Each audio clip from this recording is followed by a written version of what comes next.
Welcome to the Wake Before the Day podcast with my parents, Clark and Bobby. We'll talk about the Bible and the Holy Spirit adventures. Thanks for listening. Colossians 1, starting a new book. Yeah. And what's cool about this, I love when the Holy Spirit does this. Sometimes, like in couples ministry, we'd have a conversation in the couples class, and then we'd go to church, and the sermon would be about the exact same thing. You're like, Holy Spirit, thank you. Right. Thanks for laid it on us twice today. Like, we needed to hear this. And that's what happened. We're looking at Colossians 1. This is going to be one of the primary passages I'm preaching out of Sunday, actually. And so it's all about like the supremacy of God. He's the big dog, number uno. I'll the go. Supremacy of Christ. No, that's kind of a big word. That's what stuck out to me. Really, you're going to be encouraged in Colossians 1, wherever you find yourself camping.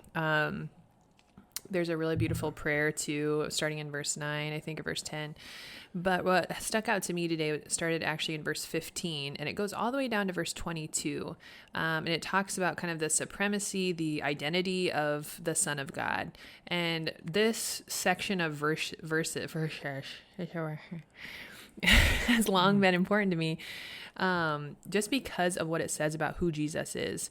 And just literally the truth, what Paul's laying out here has thought to have been maybe some kind of hymn or something from the church of Colossae. And he just breaks it down saying, this is who Jesus is, the Son of the image of the invisible God, the firstborn over all of creation. And why even just those sentences right there hold such weight and such power, the Son of the image of the invisible God, because that is, we can't see and we don't know for sure what God looks like. And he became flesh and came to earth. And that way we could make sense a little bit of Yahweh, of this eternal God. And so grateful for that. And then even the firstborn over all creation, we could break down every single verse and word just with the weight of all this. But that I'll just give you a little tidbit too.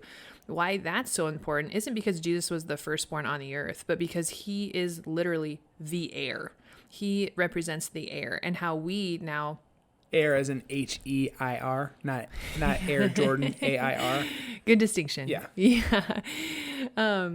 Anyway, so now we're co-heirs with him because of what he's done on the cross. And so just a really, really, really powerful set of verses here that talk about the true identity of Jesus Christ and the power that he has. And some of the words that keep popping up in there is reconciliation. Yep. And so when you transition down to the end of the chapter, one of the things we learn about God, if that's one of the questions you're asking, which is often a question we'll ask, what did we learn about God in this chapter?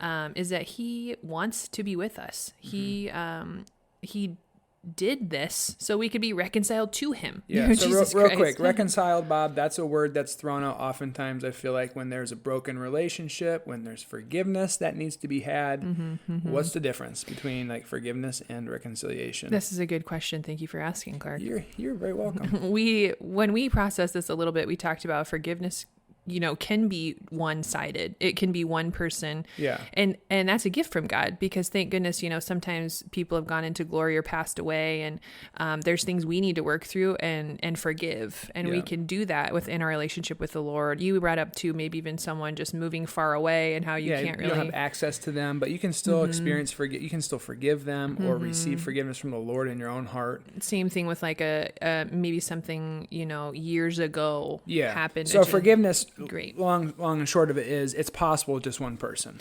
And reconciliation, there has to be two parties. Requires it. Yeah. And so even, the picture of a bridge was a picture that came up, and how the bridge doesn't go to nowhere. The bridge has to be completed on the other shore. There has to be two sides. Connects two sides. And we were thinking some just basic sentences in life that we could use. Yeah. With the word reconciled. It'd be like... What were those? One of them was like finances. Like, I went to the bank and I paid off our loan, and our debt was paid, and now our finances were reconciled. Right. Meaning that us in the bank, we're good. You're good. Yep. And even like within relationships too, we talked about a husband and wife, and how, Harry and Sally were fighting last night, but they were able to come together and reconcile today. Yeah. Right? Is that one? Yeah. So those types of sentences might be helpful just to get a better picture of what reconciliation means. And really then let's dive in to what Paul is trying to say to this church, and what God has done really on You want to read verses yeah. 19 to 22 for us? I do. Let me do that.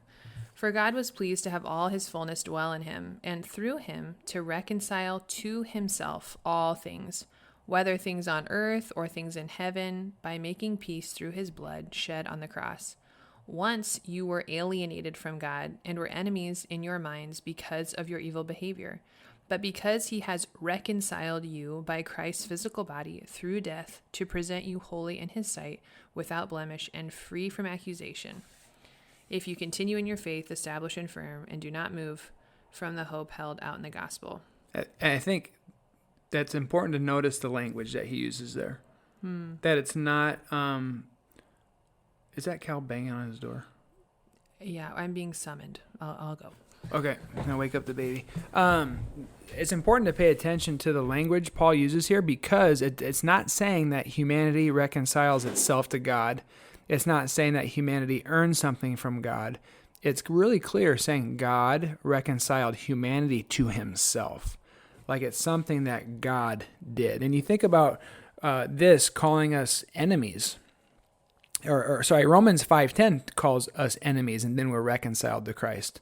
And then here it talks about how we were alienated. We had evil thoughts, evil behavior, yet still Christ did this incredibly powerful act in this gift that allows us to be reconciled, brought back in, restored, redeemed, rebuilt in our relationship with God. And so that's what he's getting at here, is that through the gospel, through Jesus' gift on the cross, we have this new opportunity before us in our relationship with him. And so in that, we have now the chance to be reconciled to God because of what Jesus Christ has done. That's what he's done. But you also have the opportunity to be reconciled amongst each other, human being to human being. And so I want to read you just a quote. I was talking to the guys in one of my text loops, and I had asked them, have you had any experience with reconciliation? And one of the guys in this group, he's a Christian, obviously loves the Lord. He has a really powerful story. One of the smartest people I know, too.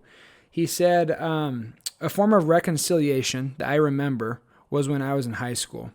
As you know, I'm not a big guy. In high school, I was even smaller, a meager 5 foot and less than 100 pounds. It was safe to assume that I was going to get bullied, and I was for most of it. There was one guy whose family life was a mess. His older brother had a lot of issues, tried to take his own life many different times. It was very sad. They were adopted by a lesbian couple. They were beaten and abused, and it was just a really hard life that he had. So he took much of his anger and his frustration out on me. And as the few friends we had some mutual friends. We were just kind of always around each other. There were days I would come home with bruises. I was only 15. I had no idea what to do. When we got to our junior year, we had mostly distanced ourselves. But I could see in his face guilt, confusion, despair in his eyes. One day, the whole squad went to watch a movie. We were both there. He pulled me over to the side, and he asked me for forgiveness. He explained everything to me, his frustration, his anger, his lack of family support, and a whole retinue of personal issues. In the moment, without even thinking, I just forgave him on the spot, no questions asked. He was stunned. Just this little kid, after all the beatings, the insults, the abuse, just to forgive him like that, he was shocked. I told him I was raised to forgive and move past. I knew he needed a positive influence in his broken life. And for the first time I had known him, his face was radiating joy. A burden had been lifted off him. I don't know what he's doing now, but I hope I made a positive impact on him. And I can just testify to this quote and this individual. This person really does love Jesus. They really do. And in that, I'm sure eventually conversations were about to come up where, hey, this is what Jesus Christ has done in this individual's life. Mm-hmm. And that's the only reason why this person could forgive a bully is because of what Christ has done to him. And so what's interesting is that's possible. We're reconciled to God, most importantly, but then we can now have this option of being reconciled to each other because of what Christ has done for us. And I want you to pay attention to what Paul ends with in verse 22. He says that Jesus Christ does this so that we would be without blemish and free from accusations. And I think the reason why Paul includes that in there is because sometimes we struggle with our standing. Like, where am I standing with God? And where am I standing with other people? And sometimes you think back to the past. You probably have regrets, shame and guilt, those kind of things. And I mean, that's one of the Bible references, the devil, the evil one, as the accuser often too, because we'll like he's constantly pointing back to the time when we were alienated. And even I think Paul talks about this too, the importance of our minds, that we're enemies in your minds, because, you know, our minds, our behavior, you know, we can go back to that type of lifestyle, that way of thinking, and that's where the evil one wants us to go. Yeah. But really, let's focus on this truth today, how we're reconciled and how God's done it all. That's right. Yeah. So Colossians 1. The Lord bless you and keep you. Make his face shine on you and be gracious to you. The Lord turn his face towards you and give him his peace. Have a great day.